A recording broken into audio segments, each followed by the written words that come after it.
Are you ready? Let's go.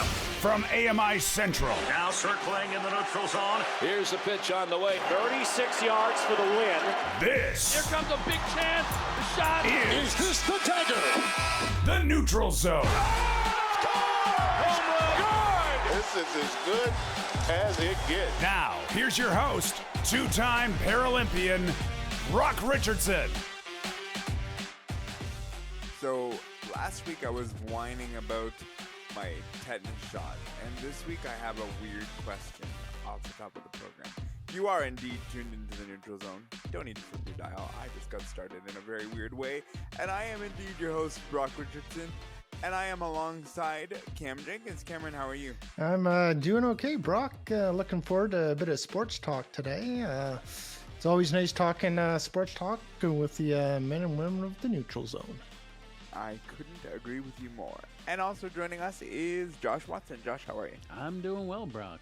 I had a nice weekend of sports watching. Looking forward to discussing it all with everybody here. So it's going to be a fun afternoon. Yes, I agree with that as well. So I told you I had a weird question, and the story goes like this. I was at Yorkdale Mall over the weekend, and first, before I tell you the story, I'm going to shout out Jeff Ryman and Aaron Ryman, who got married this past Friday, and so congratulations to them for that. And it was a pleasure being a part of their wedding and watching them do their vows. And Megan and I were feeling very, not so. We were kind of feeling a little nostalgic because it just happened to us that we got married. So kind of cool to be a part of someone else's story as well. But on Saturday, I was walking Yorkdale Mall, and I went into the showcase. And in the showcase, they had a bag of something which I didn't know what it was. And I turned to my wife and I said, "Hey, what is that?" And she said, "It's a bag with a pickle in it." And I puzzledly looked at her and was like, okay. And I said, "Is it dill? Is it sweet? What is it?" She said, "Well, this particular one is sweet, but there's dill in it." She said, "Do you want one?" And I was like, "No, I don't." So taking a little bit of a poll, would you eat a pickle in a bag? Yes or no, Josh? Start with you. Well, there's a slightly disturbing lack of context here as to was this in a refrigerator or not. So I'm going to go with no. So no on the refrigerator. It was literally just on the shelf in a plastic sealed container. Then it said like pickle in a bag. That's literally what it was called, and it had different flavors. And she asked me, I love dill pickle and all kinds of pickle, but she asked me and she's like, "Would you try it?" No, I wouldn't. So I'm right there with you. Cameron, having a little more context, would you eat this? Yes or no? Absolutely not. I am not a dill pickle fan whatsoever. I think they're called Yum Yums, and that's about it. So that's a definite no on the pickle in a bag. Like, who puts a pickle in a bag? Put it in a jar. Just a weird concept. Put it in a jar, for gosh darn. Yeah, that's exactly what I said. It's just like, I don't know. Let's see if this will actually work. Mark Flalo, our technical producer, would you eat a pickle in a bag? I mean, was it a Ziploc? Was it sealed properly? Was it someone that left it there? It really depends. No, they sealed this. Like, this is literally a thing. Like, if you go into the showcase, you will see, and they're all over apparently. Because I asked the lady, I'm like, do you sell these? And they're like, "Oh yeah, we do." And it's like in this pretty little packaged thing that, they sell. So I thought it was weird, totally. But so no for me on the pickle in a bag. so it's Who the heck puts a pickle in a bag? Come on. It's a unanimous no thank you to the pickle in the bag. Let's move on to our headlines for this week. Neutral Zone headlines. Golden State Warriors star Steph Curry took to the microphone in the middle of Golden State's championship ring ceremony to make an impassioned plea in support of Brittany Griner as the WNBA star spent her 32nd birthday in a Russian prison. When Steph took the mic, he made the following statement. We want to continue to use our platform and the opportunity to shout out a very special member of the basketball community. Brittany Griner's birthday is today. She's 32. Curry told the crowd on opening night before the defending champions hosted LeBron James and the Los Angeles Lakers. We want to continue to let her name be known, and we pray. It's been 243 days since she was wrongly incarcerated in Russia. We hope that she comes home soon and that everybody's doing their part to get her home. Now, in case you need a refresher, Brittany was convicted August 4th after Russian police said they found vape canisters with cannabis oil in her luggage at Sheremetyevo Airport in Moscow. Her defense lawyers said she had been prescribed cannabis for pain. The WNBA star said she had inadvertently packed them and had no criminal intent. This year marks the 27th season that Greg Popovich has been the head coach of the San Antonio Spurs. Because of that, we thought we would share some interesting stats regarding this. In that same time span, the league as a whole has gone through 294 head coaches, which is approximately 3 coaches per team during that 27-year span. I think there's certain coaches that when you hear their name, you hear stature behind that. You know that Greg Popovich has been around the game for a long time, and it is very nice to see that there is longevity in coaches and that the players don't always get the say in firing their coach. More history was made in sports this week, but if you're a Cleveland Guardians fan, it might not be so good. They were recently eliminated by the New York Yankees, and the Guardians have now lost 11 straight elimination games and have gone without a championship for 74 seasons. This is now a record for the longest drought in North American sports. And that's certainly longer than the Leafs. Well, yes, that is true. Very true. I feel bad for Cleveland sports fans. They just seem to get the wrong end of a lot of these things. Cleveland looked like they had a great baseball team this season. Unfortunately, they just came up short. The Toronto Blue Jays manager, John Schneider, is no longer the interim manager of the team. That tag has been removed. He is now the manager and will be here for the next 3 seasons with a club option for the 4th one. It's nice to see that he's going to be back. I think that it's going to be very fruitful for him to be over the next 3 years. I think he's got a great rapport with all of the managers. The only thing that kind of where I think a lot of people were concerned about is, you know, when they did lose in the playoffs this past year or a few weeks ago, they were kind of concerned bit about his decisions that he made. So I guess we're going to find out over the next 2 to 3 years whether or not he was a good choice or if they maybe should have gotten a more experienced manager. When you have an over 600 winning percentage over your half a season, I'm pretty sure that warrants at least a shot. I agree with you, Cameron. I'm not necessarily sure that, all fans were totally on board with this, but it seems the vast majority of them were. Let's check in on our Twitter poll questions. Let's look at last week's, the question was, which Canadian team has the best chance to win the Stanley Cup? 33% of you said Calgary, 29% of you said Edmonton, 24% of you said Toronto, and 14% of you said other. This week's question is, with the NBA season off and running, how do you believe the Toronto Raptors will do this coming year? Make the playoffs, miss the playoffs, win at least one round, or win the championship? You can cast your votes at our Twitter handles coming at you right now. And welcome back to the Neutral Zone AMI broadcast booth. And we are set to get this ball game underway. The first pitch brought to you by Brock Richardson's Twitter account at Neutral Zone BR. First pitch, strike. And hey, gang, why not strike up a Twitter chat with Claire Buchanan from the Neutral Zone? Find her at Neutral Zone CB. And there's a swing and a chopper out to second base, right at Claire. She picks up the ball, throws it over to first base for a routine out. And fans, there is nothing routine about connecting with Cam and Josh from the Neutral Zone. At Neutral Zone Cam J and at J Watson 200. Now that's a winning combination. And this Oregon interlude is brought to you by AMI Audio on Twitter. Get in touch with the Neutral Zone. Type in at AMI Audio.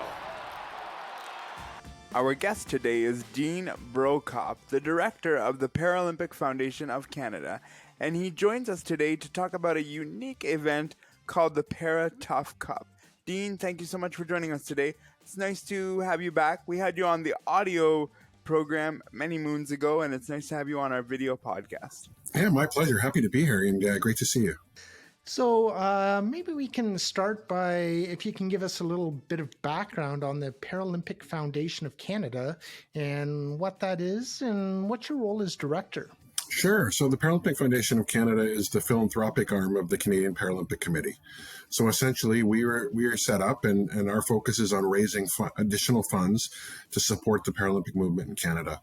We're a separate entity to the Canadian Paralympic Committee, but we are very tightly linked, and work with CPC to raise funds to support their strategic objectives and high priority activities. As director, I essentially oversee the foundation and all of our activities and operations, which vary from working with our donors, major donors, smaller donors, running events, which we're going to talk about in a second, and which we haven't been able to do for a number of years, but it's fantastic being able to do so again. Supporting other parties who often run events on our behalf, and it's it's a rewarding job in being able to support the Paralympic movement this way. Now, as we mentioned in the opener, we are here to talk a little bit about the Para-Tough Cup.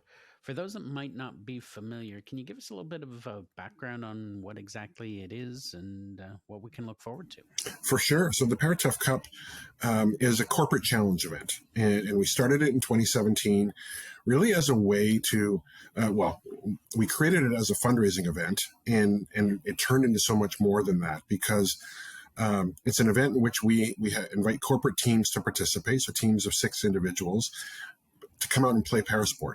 So at this point in time, many people have now seen parasport. They've had a chance to watch the Paralympic Games, but fewer have had a chance to try it. And when trying parasport, it's one of the ways when you truly understand it.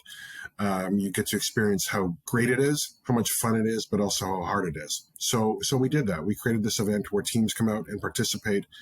And we've tried a variety of sports, but the core sports we do are wheelchair basketball, sport everybody loves and knows, sitting volleyball, and something in the last couple of years, or more recently, we've tried to do our event at venues that can host us on real ice to be able to do para ice hockey. As Canadians, most Canadians love hockey, and so the ability to bring that to the event really helped take things up a notch. So as I understand, you just finished one of these events in Vancouver, BC. Can you maybe tell us how that one went? Yeah, it was fantastic. So just on Friday, so just a couple days ago, we had our third event in Vancouver, the third ever Para-Tough Cup in Vancouver, but our first Para-Tough Cup in nearly 3 years. It was fantastic. It was great to be back there. We host the event at the Richmond Oval, which was obviously used for speed skating during the 2010 Games. It's transitioned into an amazing community facility that has basketball courts and volleyball courts and a running track and ice. And so we were able to have those teams with us participate in those sports. And as well, we built in as one of the, so basically teams go to an activity station for 30 or 40 minutes. They rotate to the next station, to the next, and to the next. And so we have the 3 sports, but as our fourth activity, we've created what we call a fireside chat.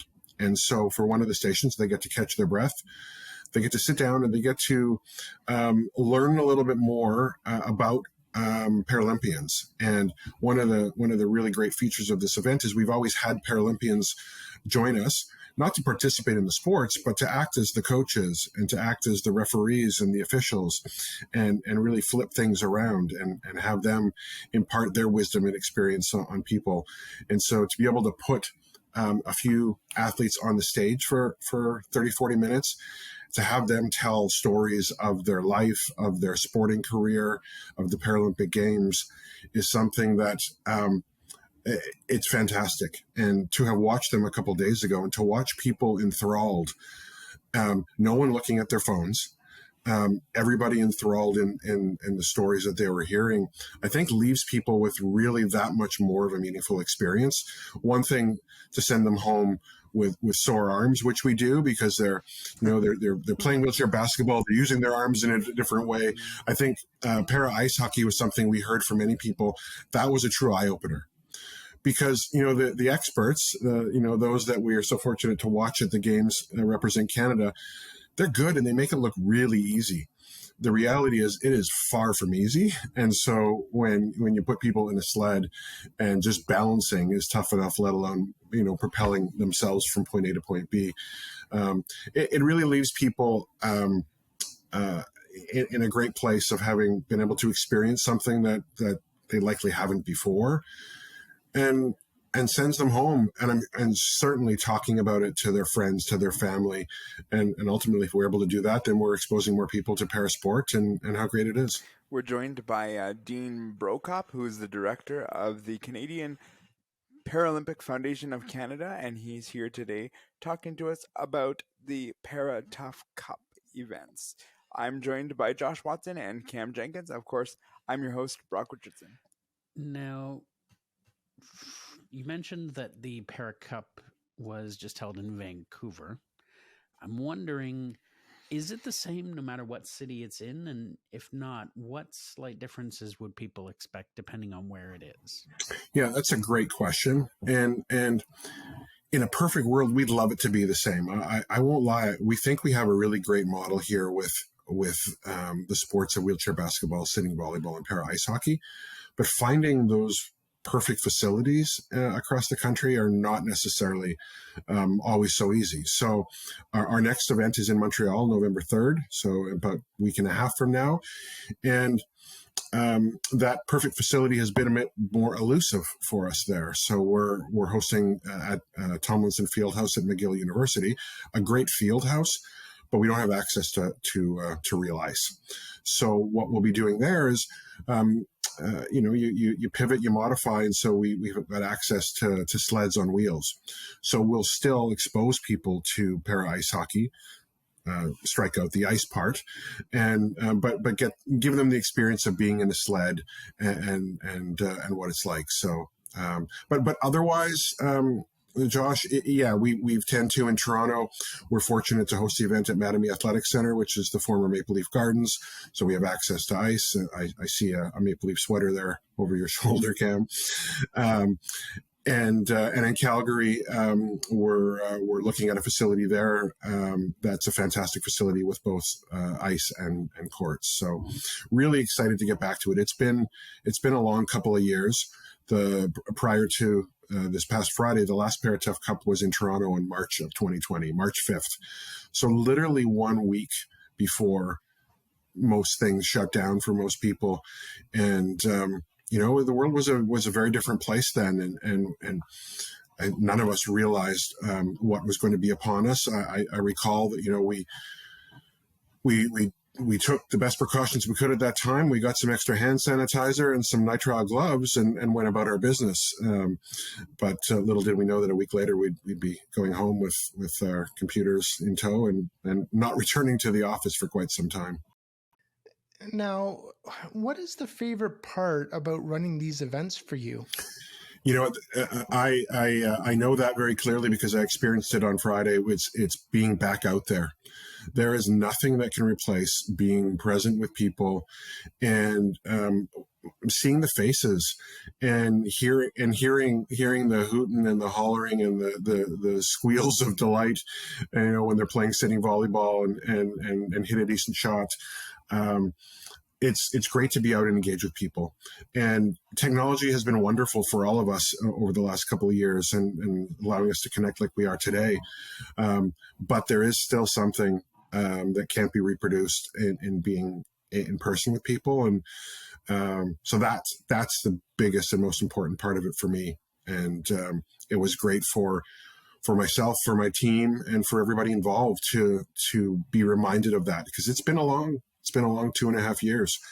And so, knock on wood, we can continue, to be present in the community again, and we'll take the precautions necessary, but it's important to be out there. For anyone who does want to learn more about either the Paratough Cup or the Paralympic Foundation of Canada, where are they best to look for that information, or who should they speak to? Yeah, so the Paratough Cup, we've actually got a separate website for that to keep it really simple for people. So paratoughcup.ca will tell you everything you need to know about the activities in each of the cities. And from there, you can link or go directly to paralympicfoundation.ca for more information on the foundation and what we do and all that we're aspiring to. And Dean, just one more question from me. Do you see with the Paratough Cup, are you going to kind of branch out and do anything more with that, or any other events that you have kind of planned moving forward? I think we really wanted to see how we do. In a sense, it's like, getting back out there again. And honestly, we weren't certain how people were going to take to public events of this nature and being close.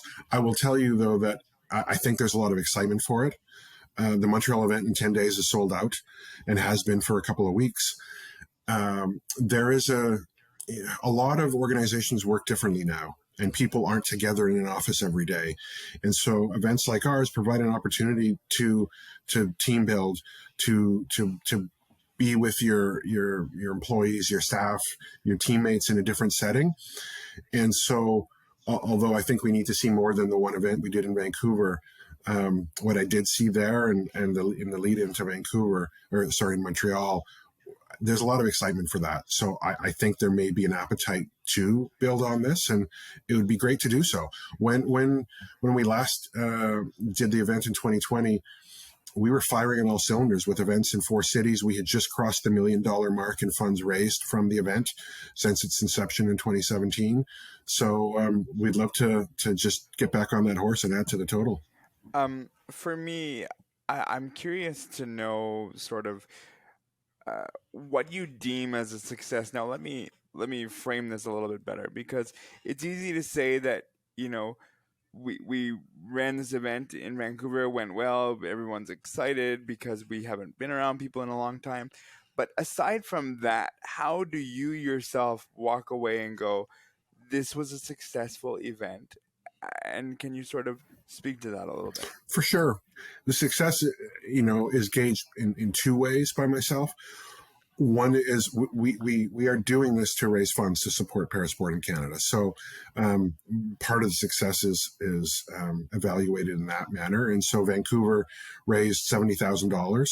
And so from our perspective, that's a success. We have even higher aspirations for Montreal, Toronto, and Calgary, and hoping to reach $100,000 each in those cities. So that leads to success.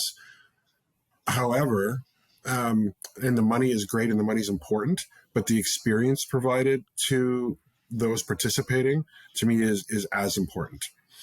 If we raise a bunch of money and don't send people or don't provide a great experience and a meaningful experience for people, then we didn't really achieve what we set out to.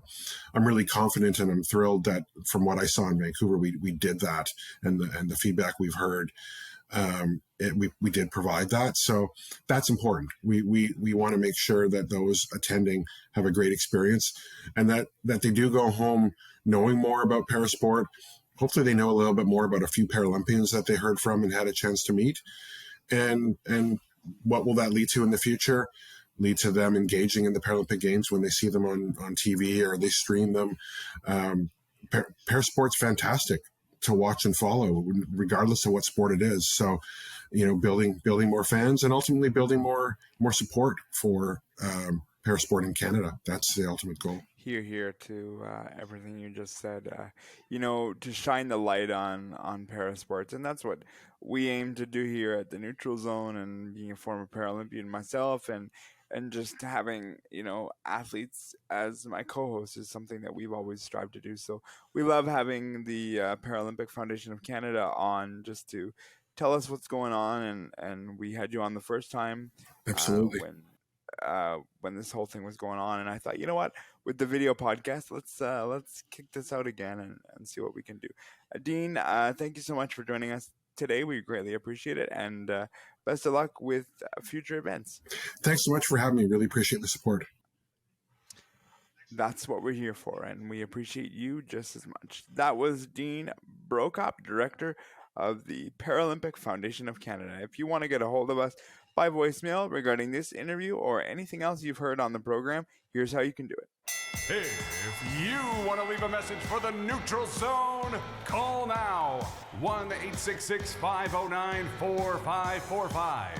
And don't forget to give us permission to use your message on the air. Let's get ready to leave a voicemail. All right, so I've got to put a bow on a conversation we had off the top of the program. Because listen, our producer, technical producer, Marco Follow, brought up a very good point, and this is no secret that we pre-record this. So just before Dean came on, after we finished the headlines, Mark said, nobody asked the important question of what was the price of this pickle, and it resulted in chaos during pickle in a bag. It's one pickle. And it was like $5. $5 for one pickle. And Mark said he would never do it. Never. Not $5. And then he got all like detailed about it, which I'll leave out of everyone. So I'll spare everyone the detail. $5 for one pickle. Like in today's prices, like that's like brutal. I can like buy a bag of M&Ms for $5 and get a lot more food out of that if you call M&M food, which you don't, but you can buy a couple of jars of pickles. Yeah, I was going to say, get a couple of Strub's dill pickles and you'll get a lot more than one flipping pickle. This is why I bring up these random questions off the top of the show, because it just it brings out our personalities. It makes Cameron laugh. It's just wonderful. It makes me laugh. Our manager of AMI Audio is probably shaking his head and going, really? They're talking about pickles right now? This is what... supposed to be a sports show. Don't worry, Andy. I'm about to make you really $5. smile, because we're going to talk about your favorite team in the whole wide world, which we didn't get to last week, and that is the Toronto Maple Leafs. We covered every other team except for the Toronto Maple Leafs, so I figured... Man, you're really digging it into Andy. That's not his favorite team. I was going to say, we're going to be canceled. Pretty much. Pickles and maple leaves, that's going to get us in trouble. Almost too much. Almost too much. We have a lot of fun around here. It's good to do what we do, and we enjoy it. Anyways, enough pickle, enough about Andy Frank. Let's talk about the Toronto Maple Leafs. I don't really know where to start with this, so let me start with, what do you guys make of this team so far, Cameron? Well, if you're a Maple Leafs fan and you want to be even keeled, do not go on social media until like April or May of next year. That's probably the biggest advice I have if you're cheering for the Maple Leafs. But yeah, it's just unbelievable, because they win a game and then, everything's great, and then they lose a game and then the sky is falling, and it's unbelievable. And yeah, maybe it's every sports team in Toronto, but it seems a lot more like just the Toronto Maple Leafs being that way. I don't see, other ones doing that personally, but it just seems to be with the Maple Leafs. And they get a person that's now Muzzin, he's hurt So the sky's falling again because him out as a defenseman. And then, well, the sky was already falling because of the two goalies that we had, and Matt Murray's out. But now, all of a sudden, it's great because we can have other people up, and you get Jason Robertson in, and then he scores 2 goals, including the overtime winner. So it's such a emotional roller coaster ride if you're a Leafs fan or follow the Leafs. So all I have to say is, if you're a Leafs fan, good luck, and stay off of social media. Fair enough. Judging by the silence, Brock, I'm going to assume you want me to chime in next, so I will. I did not know what to make of our goaltending situation with Matt Murray and Ilya Samsonov, or Samsonov, whatever he wants to be called this year. It seems to change, apparently. Having said that, I am quite pleasantly surprised with Samsonov so far. He seems to be doing very well now that he does not have to necessarily split time equally with his other counterpart. We saw Eric Källgren last year. We know what he is. We know he's a capable backup for a game here and there, which is, I think, what we need.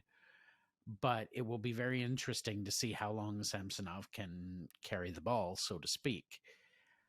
The forward and defense group, I'm not sure what to make of either, although I think they are a lot more sound than people will give them credit for. Particularly the forward groups, I think are fine. I found it interesting that Kyle Clifford and Wayne Simmons, thank you, are just getting into the lineup. Having said that, seeing people like Zach Aston Reese and Victor Mete and some of these others crack the lineup has been very interesting and brings a little bit of an interesting sort of note to it. Overall, I'm sure, Cam, you probably brought this up during your talk, but I don't think it matters what happens in the regular season as long as they make the playoffs. I personally don't care whether they're first in the division or, 8th place in the conference, as long as they get in, because I think that is where you're going to see a change, hopefully. I would like to see Jordy Ben healthy and in the lineup, because I think he would have been a great replacement for Jake Muzzin, but apparently he is injured. It's going to be very interesting to see what happens with this team. I am hoping to see some maturity from the likes of Matthews, Marner, and Nylander. I think that was something that was lacking last year, and I really hope to see that this year. Some of the silly plays need to stop. Some of the taking plays off at the wrong times needs to stop.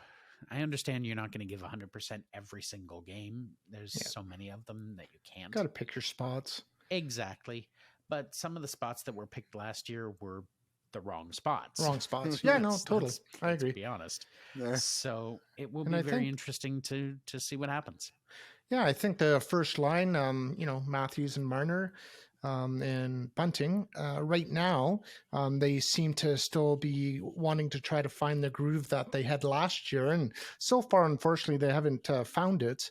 Matthews, he's still getting points. He's just not getting the goals. He's getting a lot of assists. And, Marner, I think he's playing even more better defensively than he, has before as well. So I think that the top line, although they're not scoring as much, I think that they are finding ways to still contribute, and that's playing better defensively or getting the assists. And right now, John Tavares, man, he seems to be on fire, which is nice to see as well. And totally okay with that.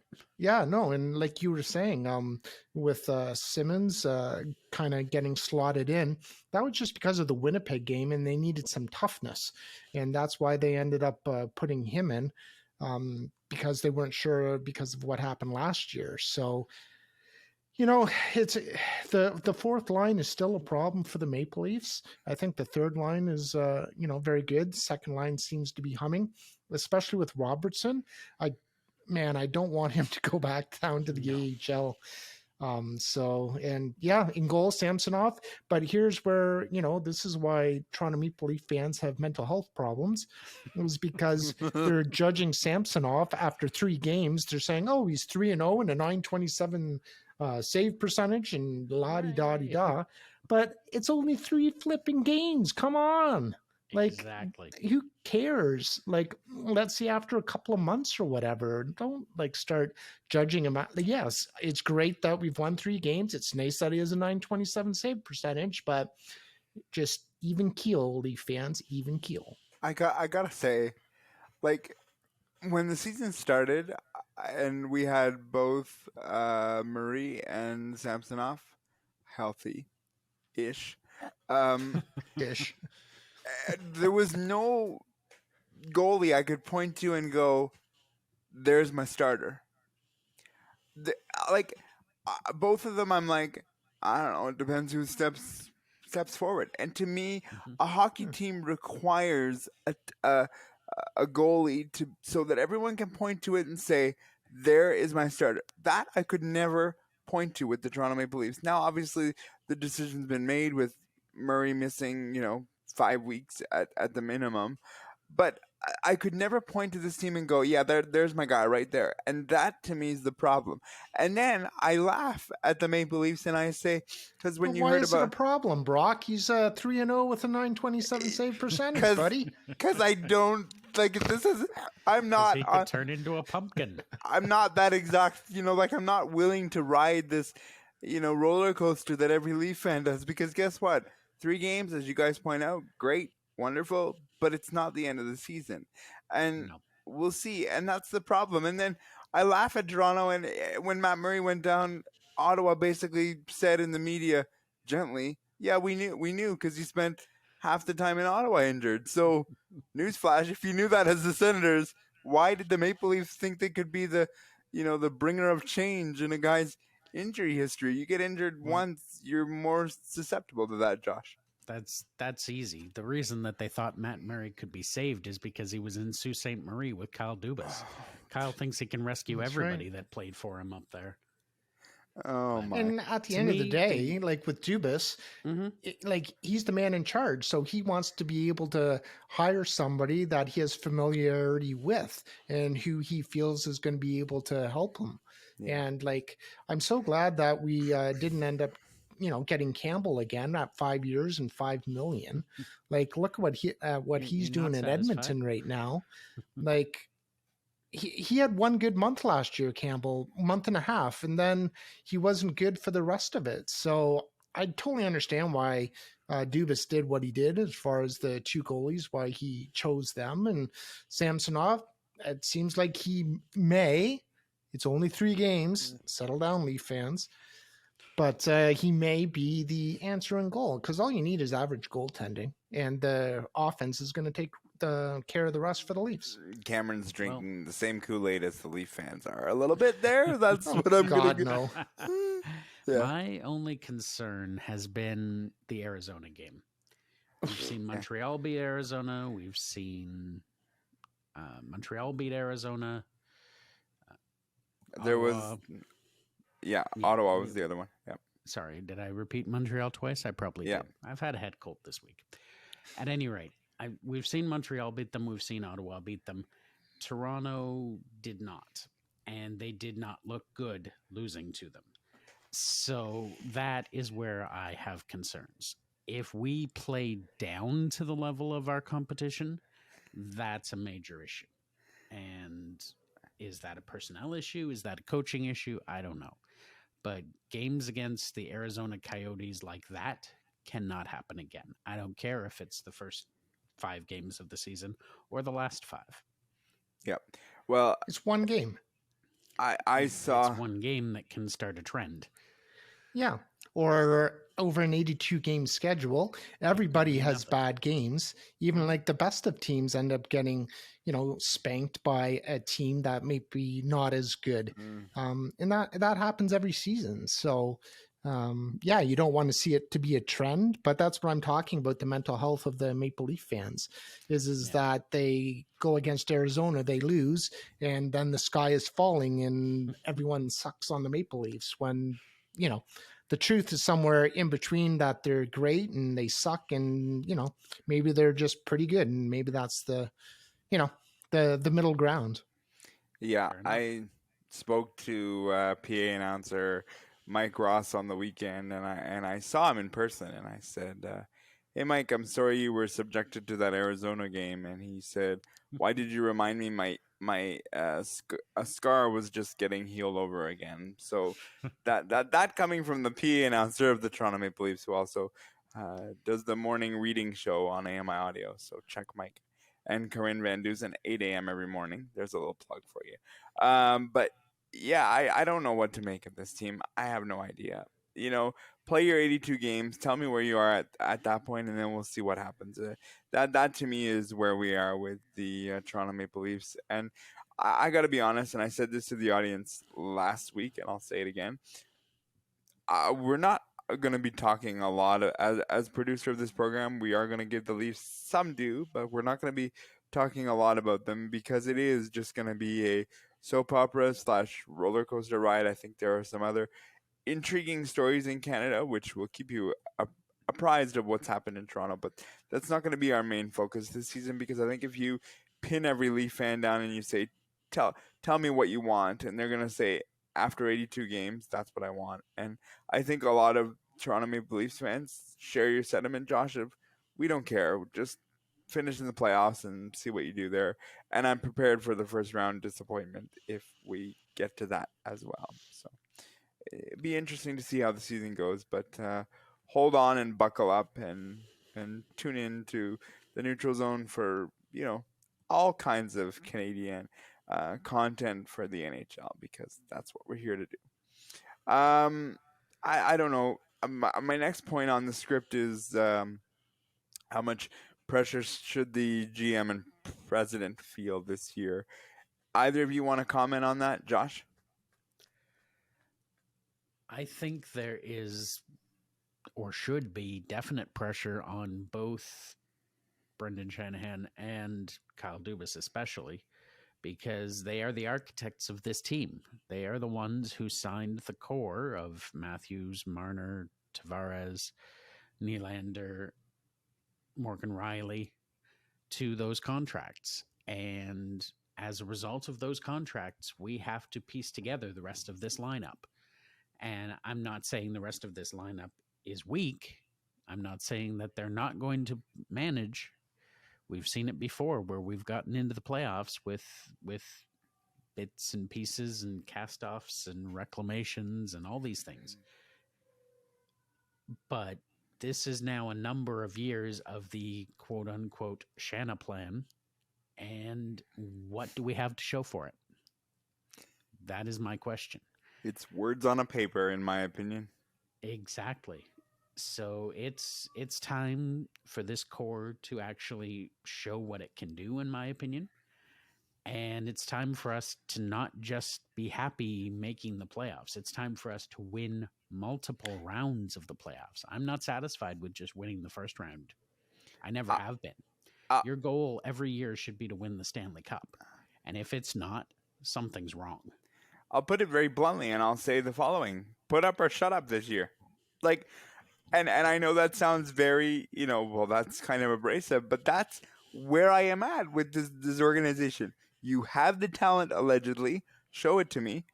Do your job, or shut up and go somewhere else and let younger people do what they have to do. Because after this season, if they don't win at least 2 rounds, this core to me and my allegiance to this team is going to be real called into question, because it already is called into question.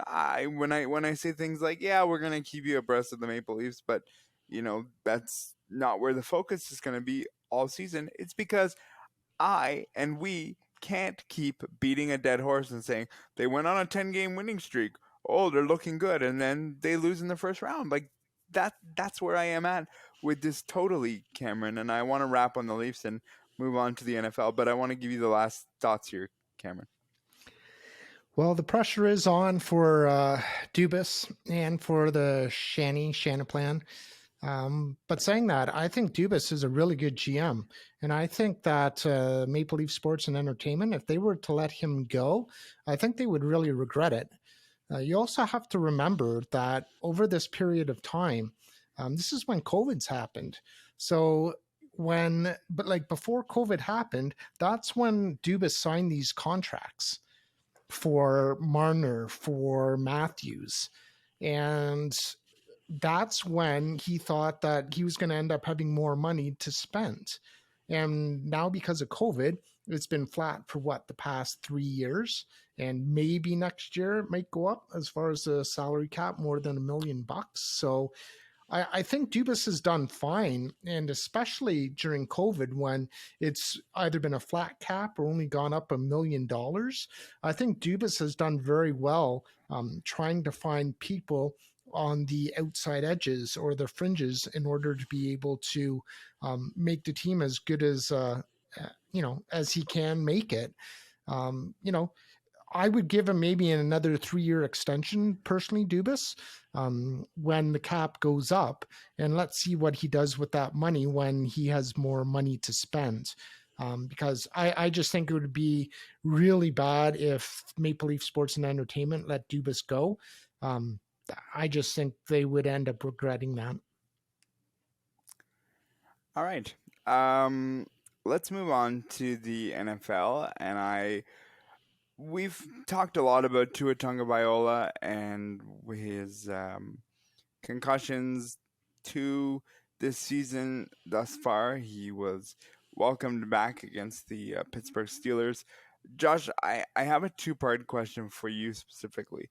Before going into the game, what was your expectation? Let's start there.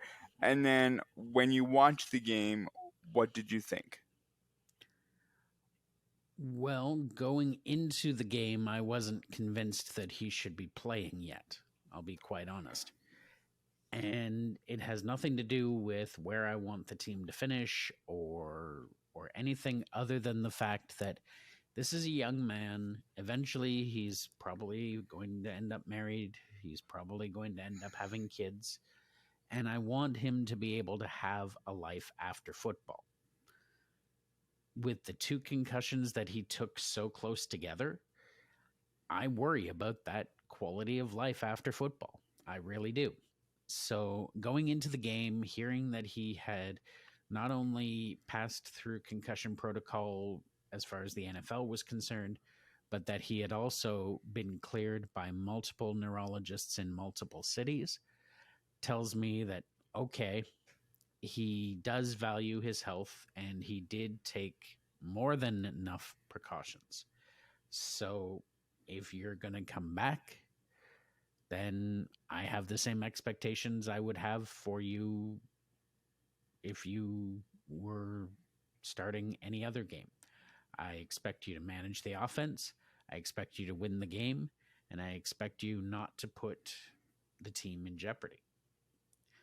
Going through the game, I enjoyed it. They won 16-10. I was very happy with that, as you can imagine.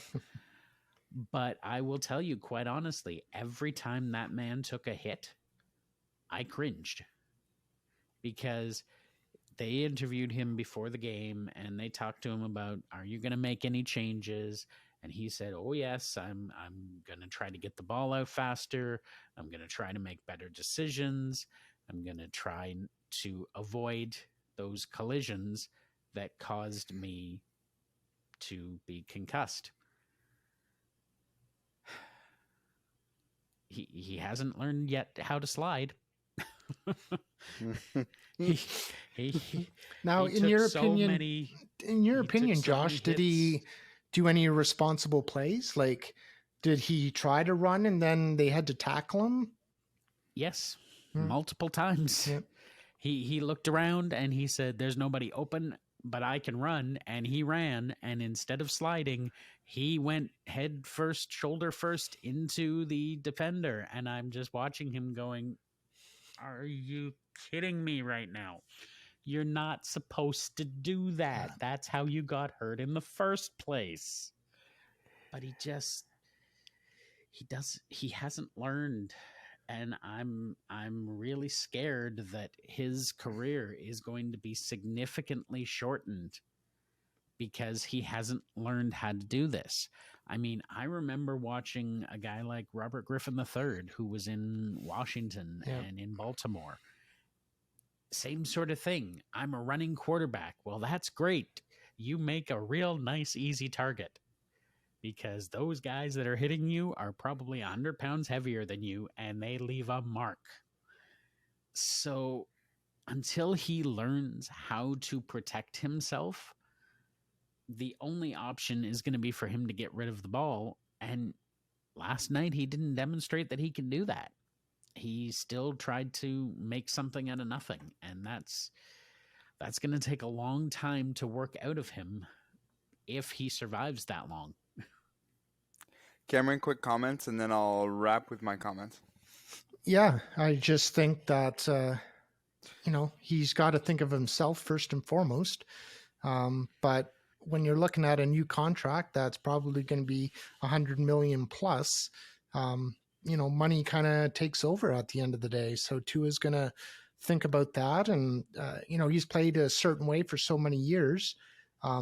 Does he even want to change the way he plays?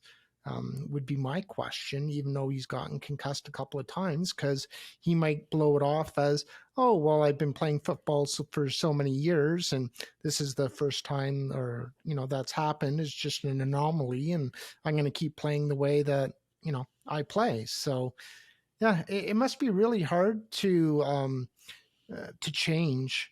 And it is. It's hard to change no matter what you're doing.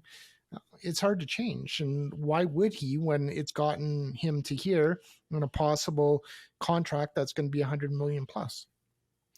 I think it was pretty telling to me when he finished the game and the reporter talked to him and said, how did you feel the game went? And his response was, I need to change the way that I play. I did some things I shouldn't have done, and I need to change the way that I play. My question is, aren't you having that conversation before you step on the field and not after you lead with your head multiple times, which is the thing that you got in trouble with in the first place?